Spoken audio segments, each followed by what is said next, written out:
Welcome back to In the ED Now, a podcast that makes you an excellent emergency department physical therapist. I'm here today with Dr. Elise Cantu. Welcome. Hello. Oh my God, I'm so excited to be here. Thanks for having me. God, I'm excited to have you here because we're just up to no good already. I can tell that. True. It's true. So I think before we even talk about what we're going to talk about, I'll just warn you that if you're listening, like if you're going to be really serious, today is probably not the day to listen. No. Hands down. Hands down. We've already derailed the interviewing process by like 30 minutes because we were just chatting it up beforehand, and it's been a lot of silliness. So again, I like that disclaimer, Rebecca. Yeah, I think that's valid. So I think the first thing we need to do is for you to tell people who you are. I love that. Yeah. Hello, my name is Dr. Elise Cantu. I am the OncoPT. So I specialize in helping people reclaim their health and wellness after a cancer diagnosis. And when I'm not doing that in my private practice, I also teach other physical therapists how to treat oncology patients confidently and competently, because I recognize that I would love to impact 1 million patients in my lifetime, but I can get there a lot faster if I help other professionals do that in their own communities. And so that's what I've dedicated my life to doing. So you're scaling your impact. I am scaling my impact, and I didn't realize it until a few years into the process, but here I am. I think that's amazing because I think when we think about really being top of scope, that one of those things that we need to do is we need to amplify our impact. And one of the first guests we had on this podcast was Dr. Brandon Marchetti, who's a DPT and an emergency medicine physician.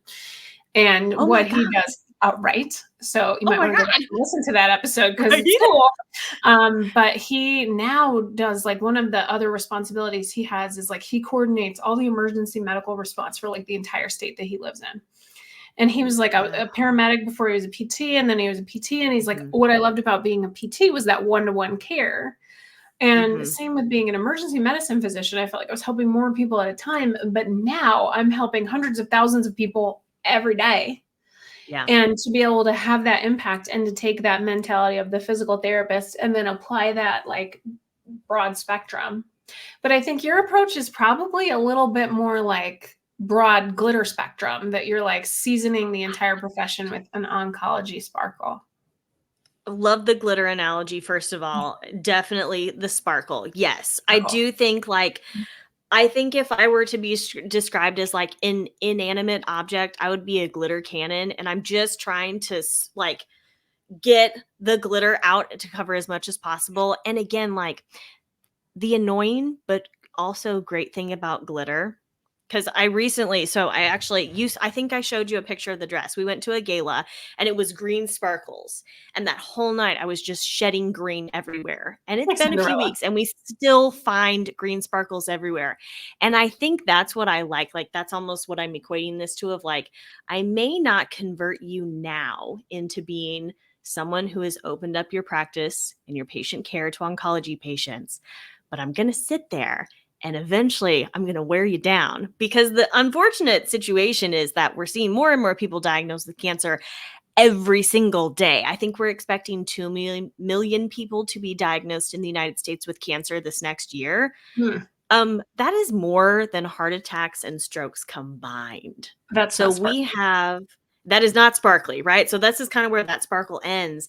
But it's just such an important part of why I do what I do, because we are in no shape or capacity. Like, there are enough patients for all. There are more than enough patients for all, unfortunately. And we need you. We need practitioners who are willing to treat these patients, because the sad reality is, if you don't, they're not getting treated, period. Yeah, I think the other thing too, like, because this podcast is for emergency PTs, they're probably like, yeah, that's not me. I'm not going to be an oncology PT.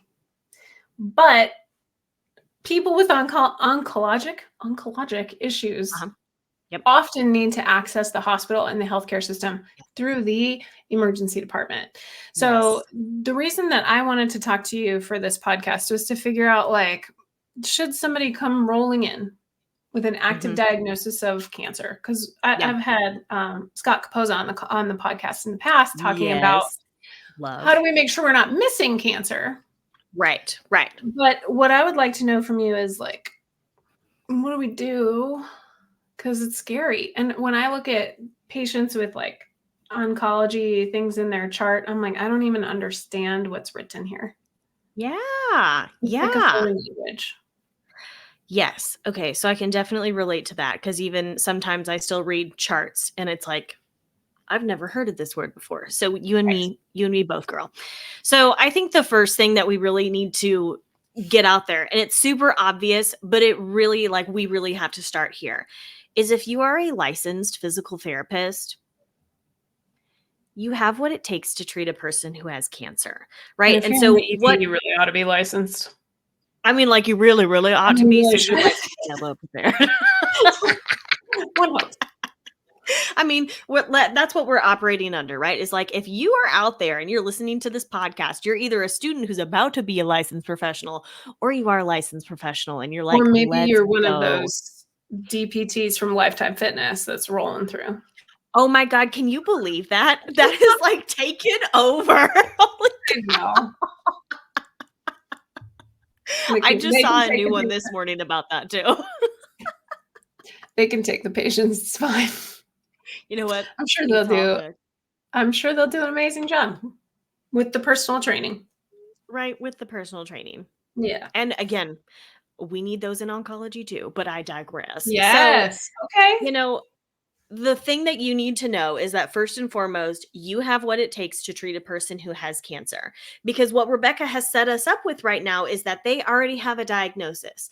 It has Mhm. been confirmed this is happening. Okay. So we are not operating under there's these vague symptoms that aren't making sense. Like, no, friend, we have a confirmed diagnosis. And a lot of my patients actually do end up in the ER from time to time for this, that, and the other, which is not specific. Let me get a little more specific on that.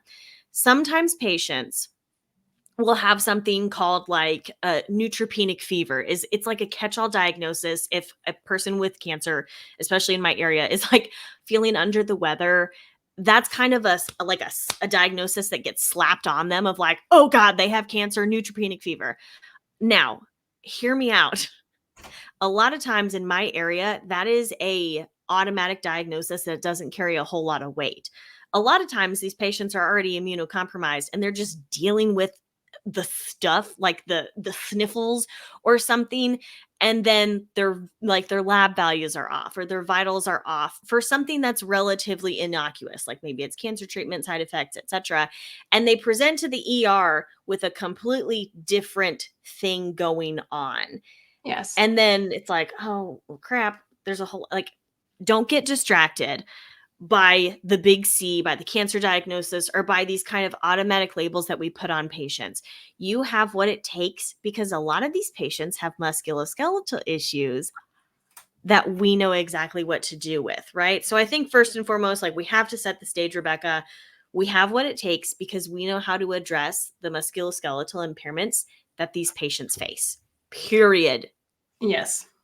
And I would say like the top 3 times that patients come to the ED with a cancer diagnosis when I see them. Top Mhm. 3 reasons. Falls, Oh my God. Yes. failure to thrive, quote unquote, failure to thrive, Mhm. and pain.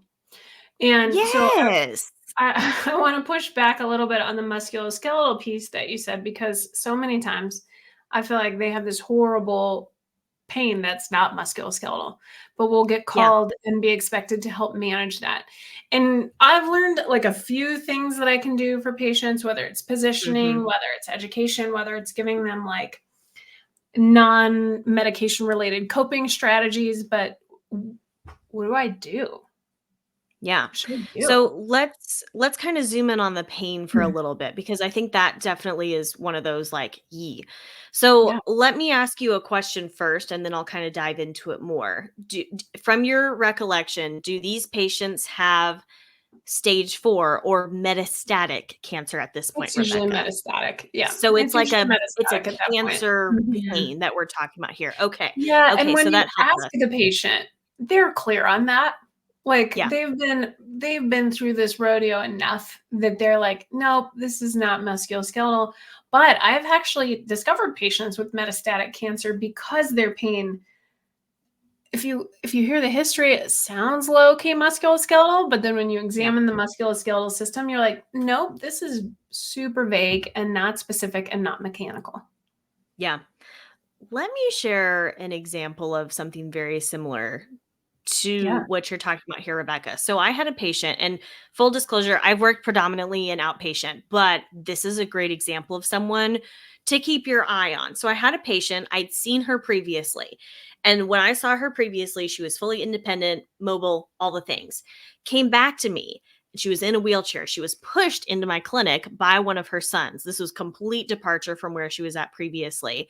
And already alarm bells are going off like, something's not making sense here. But the oncologist told me, we've ruled out that this is any further metastases. This is something else going on. So I referred her to PT. I was like, great, thanks for doing that. Now we got to figure this out. So I took her through, a typical, because she was having low back pain that was radiating into her buttock and into her posterior thigh. And so I went through my, evaluation like I would think to if this was a musculoskeletal back pain, and nothing made sense, right? Anytime we shifted positions, even into laying down, which, like I thought would be more comfortable, that pain just shot right up. I tried a few different things. Nothing like could elicit her pain as far as special testing, but I mean, the pain was there. And so after a while, we were able to determine, what, this isn't right. And so sure enough, because we were paying attention to those little, like the sniff test, something just doesn't smell right here. Sure enough, they went back and did more imaging and found out that it was indeed a further progression of her metastasis. So I think the reason I bring this up is that first and foremost, just because a person is in the emergency department with pain, with a cancer diagnosis, doesn't mean that we throw all these other red flags out the window, right? If Right. it doesn't feel right, it's probably not right. And that goes for even in our oncology patient population, right? If there are alarm bells, if there are red flags going off that this pain is not making sense, pay attention to it, because Yeah. the likelihood is you're probably picking up on something that maybe it was in both of our cases, it was a further progression of already metastatic disease. And so I do think we have a lot of skills to say like, something's not right here. Pay attention to that. I think that's fair. I also think a lot of times that's not going to get worked out in the ED. Like, Yeah. if they're Yeah. medically stable and the oncology team's like, yeah, there might be something, but that doesn't need to be fixed at 4 p.m. on a random Thursday. They can follow up in clinic. Yeah. We may never see the outcome of that. So I think that's hard Hmm. too. But I think that's when it's important to make sure you're really communicating your findings and making appropriate referrals. Yes. And I like what you said about communicating your findings. I think we have a real opportunity, even though we may not know exactly what's causing the pain here. I can sit down and have a conversation with the patient and get very, very clear on what they're experiencing, when they're experiencing it, how they're experiencing it.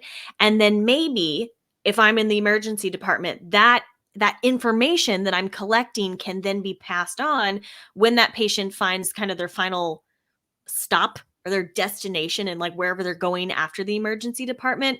And then those clinicians can make an informed decision on here's what our next steps are, because I've Yes. taken a really, really good history and just kind of examination of what is going on with my patient right here, right now. Yeah. And I think also if that patient doesn't have a PT to follow up with, we could Hmm. fix that. Absolutely. Absolutely. Yeah. So my next question for you is Hmm. this is a very common scenario. We'll have patients come in with known cancer and it's Hmm. progressed. And as Hmm. cancer does, their function goes up and down.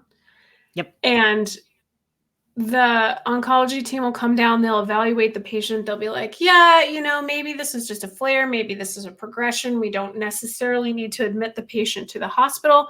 Physical therapist, we'd like you to decide if this patient is safe to go home. And I think one of the barriers that I run into here is say it's a patient with a glioblastoma. Yes. Okay. Their function seems to vary wildly. And like, I will see, like, I can think of one specific patient who I've seen several times. And like, I guess I don't know from a prognosis and plan of care perspective, is this person going to bounce back in a couple of days after some steroids? Or is this person on that like precipitous decline where I need to be recommending different things? We also sometimes Mhm. are asked to help the patient and the family members decide if they're ready to try and transition to hospice. And that's Wow. hard when you don't know Yeah. the patient, you don't necessarily understand the progression of their disease. Sometimes it's the right choice, right? Like the oncologists are like, Right. this really is the right choice, but from a functional perspective, we need you to help them decide inpatient, outpatient, hospice, that Mhm. kind of thing. Yeah. So those are situations where I feel like I never feel confident with what I'm doing. Yeah. Yeah. First of all, I can appreciate that entirely. And I'm going to, full disclosure here, I have not worked with that many patients who have glioblastoma. But I can pass on some advice that I was given by one of my colleagues, Dr. Shai Sewell. Pay attention to trends. And I know, again, when Mm, patients are presenting to the emergency department, you're getting a snapshot, right? right. I hopefully we've got a little more information. Maybe that's from the patient themselves, from the family, the caregivers, maybe from the chart.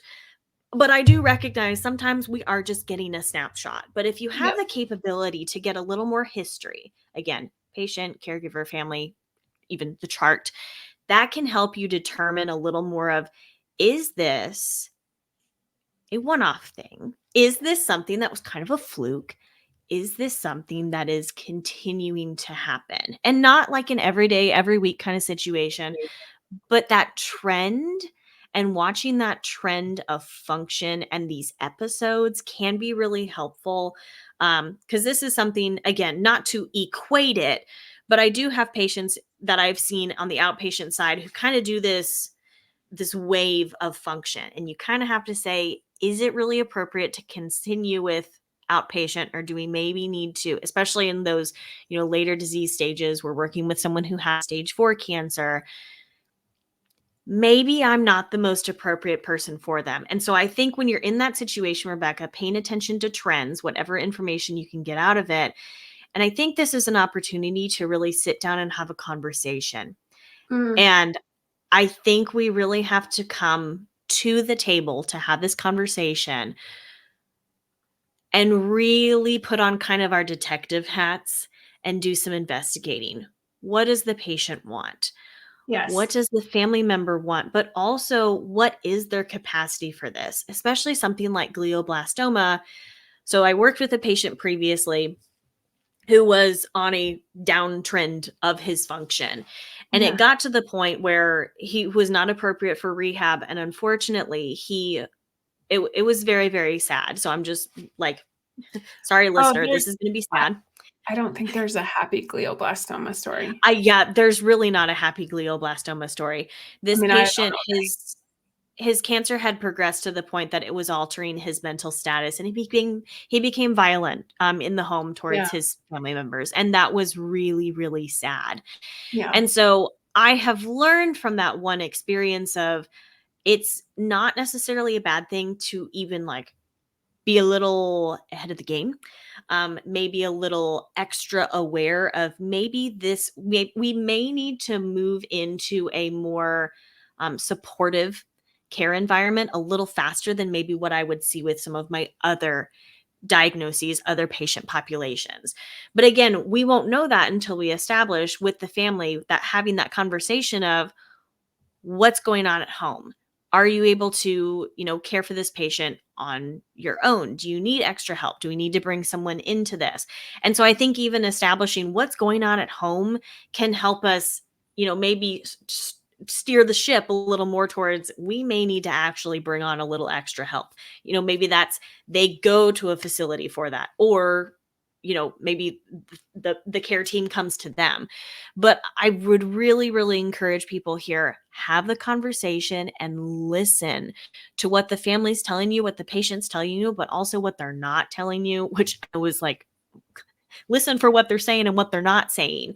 But Yeah. we can really, as the movement professionals here, we can put together a picture of what is happening at home, what is not happening at home, to make it ultimately a safe environment for both the patient and the caregivers. Because especially in a situation like glioblastoma, I do think we have to think about that a little more than maybe we would with other diagnoses. Yeah, I think you're right. Very it depends answer, but that is probably the best I can Oh, come up with. you're such I a know. physical therapist. I know, it's the worst. I think the other thing is, and like the common theme. So I've been having a lot of people on the podcast who are like specialists in their specific area, cancer rehab, Yeah. maternity wellness, long COVID, like whatever the case may be. And I ask these questions like, how do we make sure that we're not letting these patients down? And I've just been like so thrilled that the answer is the same. You talk to the patient, you figure out their goals, you figure out best ways to physically, medically support them, and you move forward. And so my hope with all of these different interviews is that you realize that you can handle anything. You really And can. you can handle anything at least once.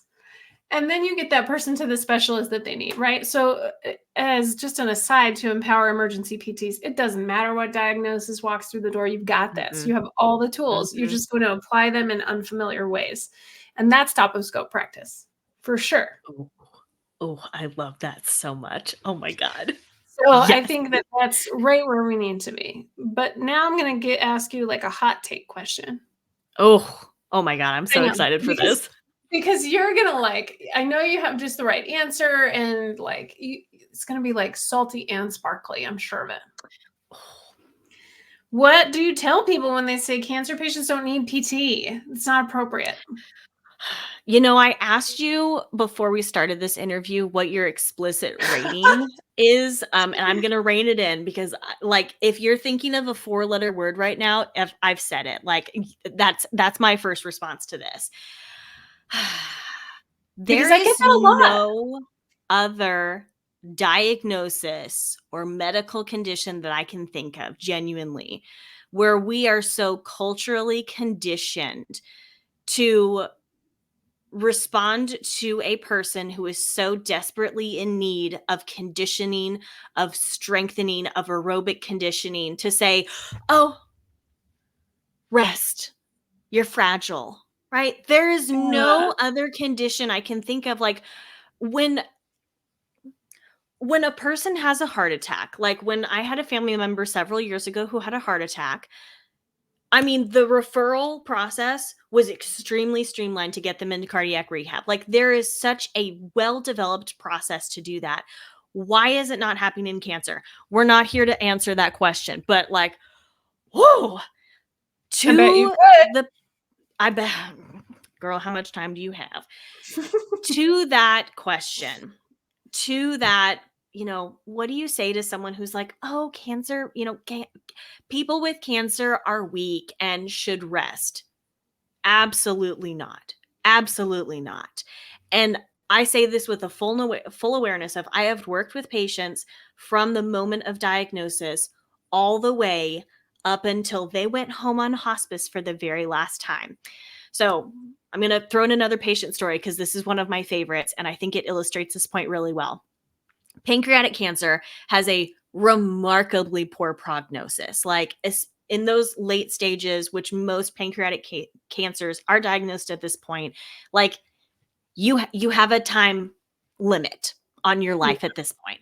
So I had a patient come to me, pancreatic cancer, and in conversation with him, he told me he had two things he wanted to do. He wanted to dance at his son's wedding, and he wanted to take his wife on a bucket list trip, excuse me, to the Grand Canyon.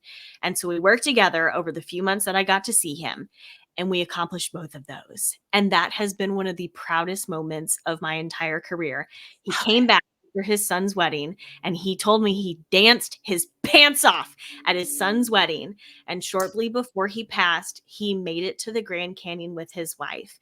And during this time, his function was declining. He was getting weaker. He was in more pain. He was more uncomfortable as things went on. He was losing strength.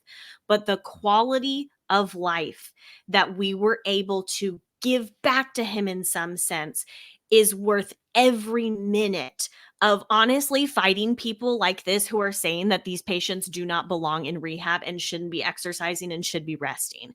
All of the major conditions and impairments that patients face as a result of or associated with cancer and or its treatments are directly impacted in a positive way from exercise and from skilled rehab services. End of story. I'm not quite clear how you feel about this. Like, it feels very like vague.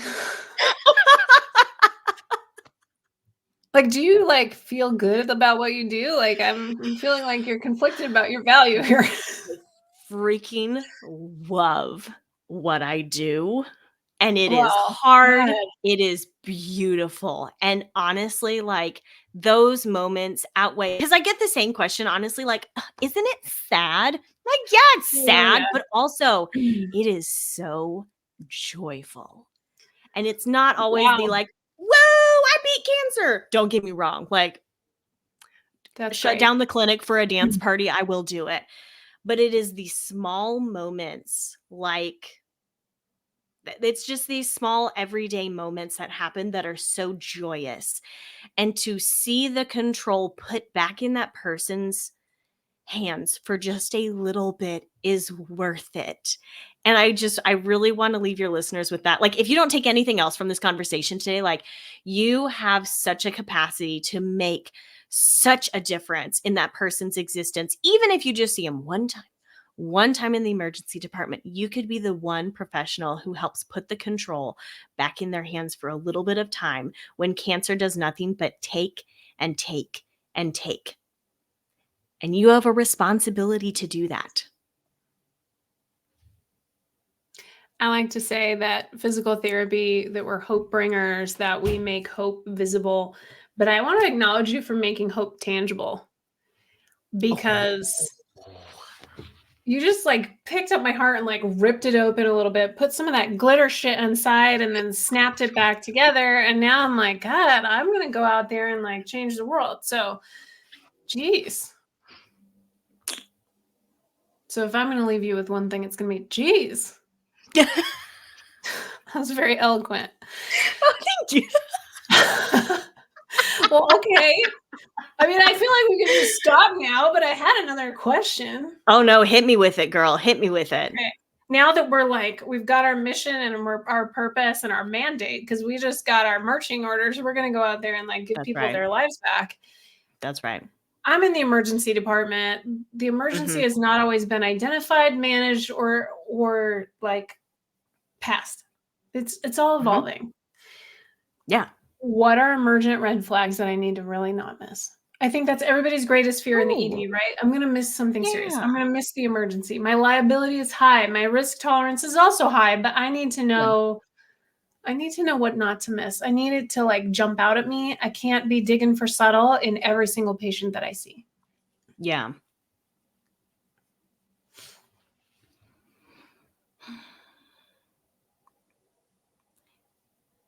In my clinical experience so far, a lot of what I've seen that have turned out to be emergent situations really come down to watching vitals, which I know is probably just going to grind somebody's gears so wrong. Not But an emergency PT, hopefully, because vitals are vital. Vitals are vital, right? And so I'm thinking back to, actually, there's two that just popped into my head right away. I haven't thought about them in years. I had one patient who came in and she looked decent, but she was working really hard to get from point A to point B in my clinic. And so I'm talking to her and she's like, I've had a headache for a few days, da da da da da. And, like all these things. And then I checked her blood pressure and she was in crisis. I was like, oh shit, like, hello 911. And again, the other situation I'm thinking of that was, like we called the ambulance for this patient and then he went to the emergency department, which, that's where he ended up, but we knew what was going on. The vitals hands down painted such a clear picture for me. And I would add this in, and this is something that I think a lot of people don't think about when it comes to oncology, because we do know that sometimes medications blunt our physiologic responses. Right. So what I would encourage people to pull in here is a rate of perceived exertion. So like a Ooh. Borg or a modified Borg, because sometimes even if vitals don't paint the full picture, excuse me, my patient, so the second one I was actually thinking of, he looked not well and his vitals were actually not too far off. But when I pulled in that rate of perceived exertion and told him, please indicate how hard you feel like you're working just sitting here. And when it was like off the chart, okay, definitely that helps kind of pull this picture of like, something is not right under the surface here. We need to get a little more help. And so I think if you start with vitals, pull in an RPE, which can tell you a lot of information about just how that person is feeling, that can be a really good indicator of some of the more common like situations that I have run into that have required emergency services for my oncology patients. Okay. So 2 questions from that. Love that. Yes. What is an RPE that we should be asking these patients to work at? I know it depends. And I think every PT has their like zone of comfort. Agreed. But remember, we're like Brad Pitt and Fight Club. So our zone of comfort is wide, especially because we've got an entire medical team here, right? So right. What are we telling people? I'm so glad you asked this question. Yeah. Because I am still, I've told you this before, I am still of the, you have cancer, let me tuck you in PT. Because I'm weak. Yeah. Weak. Let me tuck you in. Let me get you a blanket. Oh, are you nauseous? I'm going to let me get you something. I don't know what, but I'm going to make it better. Right. Let me rub your feet. Let me give you a little back massage. You just want to relax here. That's okay with me. So what am I asking? What should I be asking? I'm going to throw it back on. So I actually had Rebecca on my podcast a few months ago, and I literally was like, you know what? I've heard something. And then it clicked as you were speaking. I was like, Rebecca said this. So and I say this with intention. I'm not saying this like, throw caution to the wind. You're in the emergency department already. I don't know a better place to be in terms of if I need help, it's right there. So in general, when I'm working with my outpatient patients who are going through, treatment, or maybe they're shortly after they're done with treatment, moderate exercise is truly what is most commonly recommended for a variety of impairments and conditions and side effects for patients who have cancer. And so I typically use the RPE. I think it's technically the modified Borg chart that goes from 6 to 20. It just works with my brain better. What? I usually like to keep patients, in the very 13 to maybe 15 range, which is like pretty moderate exercise right in there. I think that's very appropriate for patients. Now, this is also with the consideration of my patients are not having issues with that, right? If my patient is having trouble getting from the table to the chair without breathing really hard, that's their moderate exercise, right? But if I can get up and moving and they're feeling good and those vitals are those vitals are looking good, there's nothing to indicate that we can't do moderate intensity exercise with these patients. I also do, and this is a little outpatient, I do vigorous intensity exercise with my patients as long as they can tolerate it in certain situations. But I feel like if you are aiming for that moderate intensity exercise, there's nothing else that is happening that would make you say, ooh, I don't know if this is a good idea. That's a great place to be, because in general, that's also why that's the range that we're trying to get patients to participate in outside the emergency department, right? Like we want that moderate intensity exercise because we know the health benefits that are associated with that. People with cancer need those health benefits too. I would argue that life is also moderate intensity. I think you need to work on some stress management, Rebecca, if you're like this moderate intensity. I have 3 children. My life is moderate intensity. Okay, that's why. No, I mean, really, it for a lot of people, life is of moderate intensity.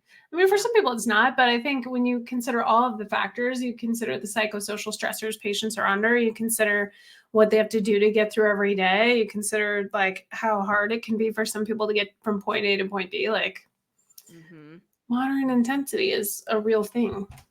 Okay, I can handle that. Like that is an actionable thing that I can do.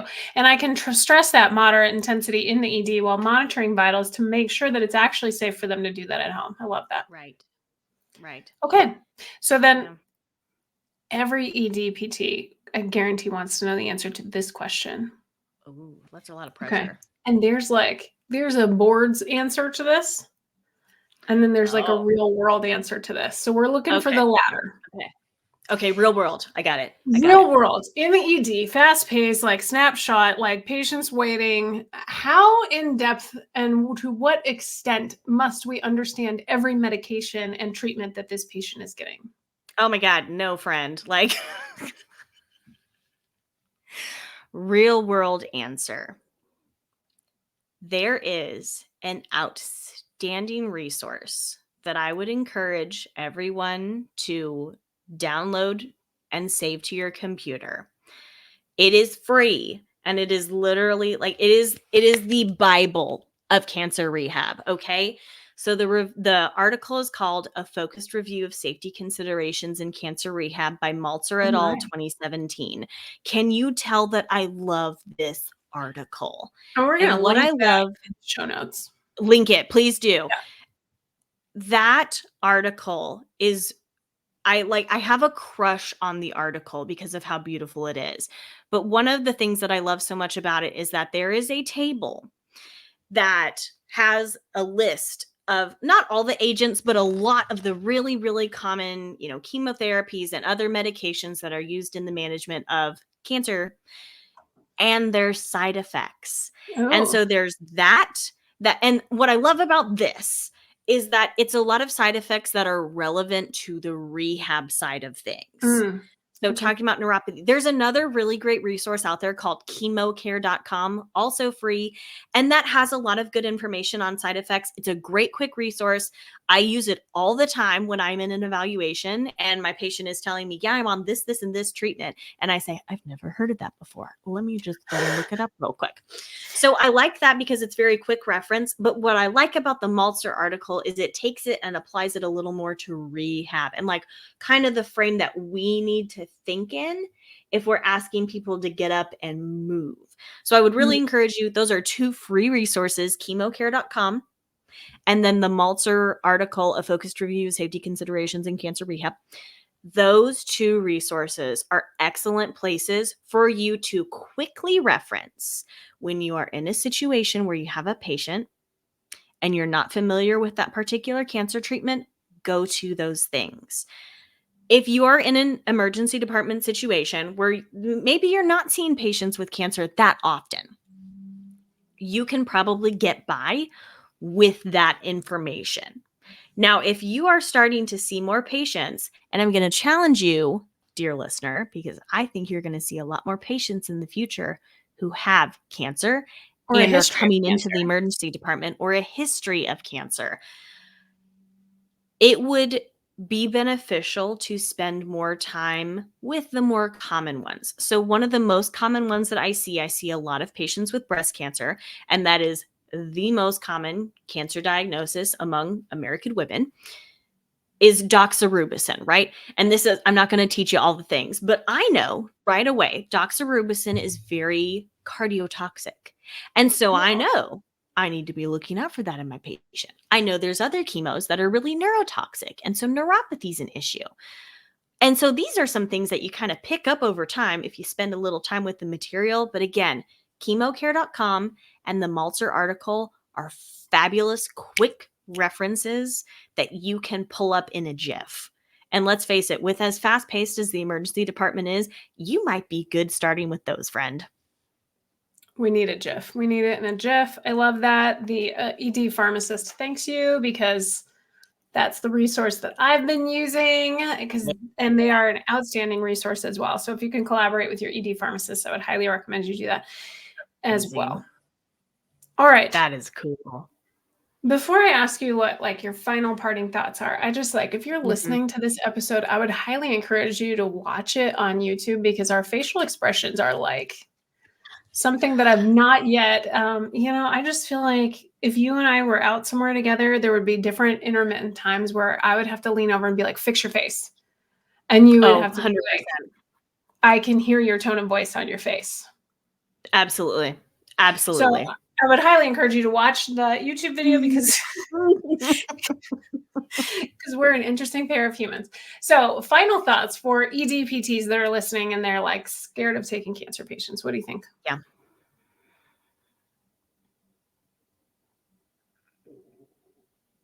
I think you've had Dr. Rebecca Seagraves on your podcast previously.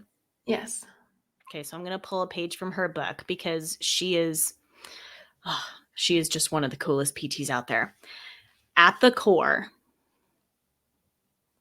of the cancer diagnosis and the treatment side effects and the impairments that the patient is facing is a human. Mm-hmm. There is a human in front of you, and you have an opportunity to show up and connect with that human in what might be one of the most vulnerable situations they've ever been in. And I think if you can first and foremost show up for the human who is in front of you, everything else will come together. But I think we have to really consider starting every oncology evaluation, every treatment, every interaction with the patient is that there is a human in front of you. And if you can make that human connection first, that is going to get you easily, I'm going to say 75 to 80% of the way. Start there and know that you have what it takes to treat a person with cancer. Period. Welcome to the top of your scope. Are you going to take that microphone that you've got there and like pick it up and drop it now or? If I did, I would honestly, I've got so many cords around here. I might just like unplug myself from the wall and then It like would be the very interview would be satisfying. over. So Yeah. No, that's perfect. I think that's really I posted a quote the other day that said that like really the sacred is in the ordinary. And when we get and when we get caught up in like all of these complex diagnoses, I think what we forget is that these patients are ordinary humans and they might have complex circumstances, they might have complex emotions, they might have complex diagnoses, but that we need to treat them at the core as a human and remember that our impact matters and that the sacred is in the ordinary. yes. So that's what I'll leave us with. How can people find you? Oh my gosh. You can find me on all the social platforms. My handle is the OncoPT, all one word. Like I said, Instagram, Facebook, TikTok, X, formerly known as Twitter, etc., etc. And then if you're interested in learning a little more about this, if you're excited about the opportunity and the potential to help someone who has cancer, I would really encourage your listeners, Rebecca, to join our free community. It's called the Cancer Rehab Community. We have a really thriving, growing community over there that is composed of cancer rehab professionals and rehab professionals who are excited about cancer rehab, no matter where they're at as far as like how much experience they have. We are curating this into a one-stop shop where you can come and feel supported and get answers to questions like this. Because I know this interview is not going to be the answer to all your questions. Right, just the We're beginning. curating that for you over at the Cancer Rehab Community. And then you just had a conference, right, with like the first big cancer rehab conference. And I know that was recorded. Can people still like sign up and watch that? Actually, no, but what they can do Ooh. is they can get on. I know we did a very like limited time situation.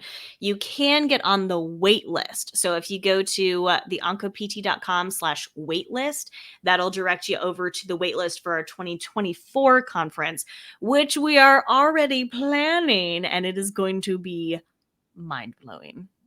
I love that. And will be kind of similar format as last year. It will. It's going to be virtual.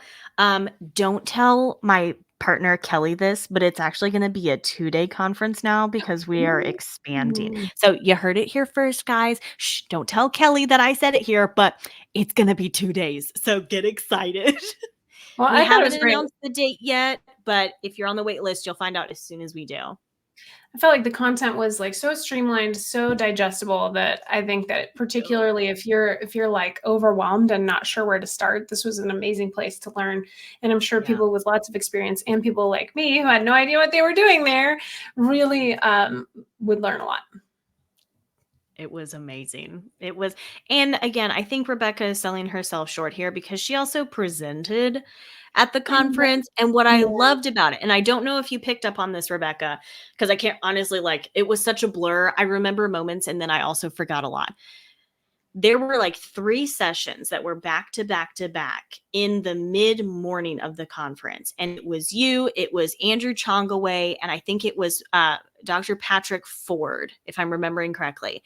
And those 3 topics were completely separate, but all of the speakers built on each other. And like Dr. Andrew Chongaway, he's a board certified oncologic clinical specialist like myself.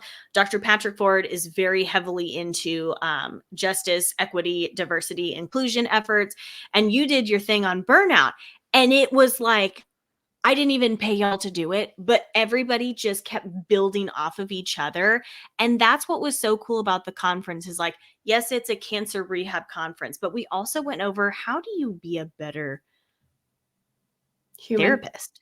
Yeah. How do you be a better human? And that's what was really, really cool. And you kicked that off. And honestly, I just sat back and was like, this is magic I could not have planned for. This was yet you did. So I think you need to take some credit for it. Well, thank you. I appreciate that. All right. Well, you were in the ED now and you're officially discharged. Thank you so much. Thank you. This was so fun.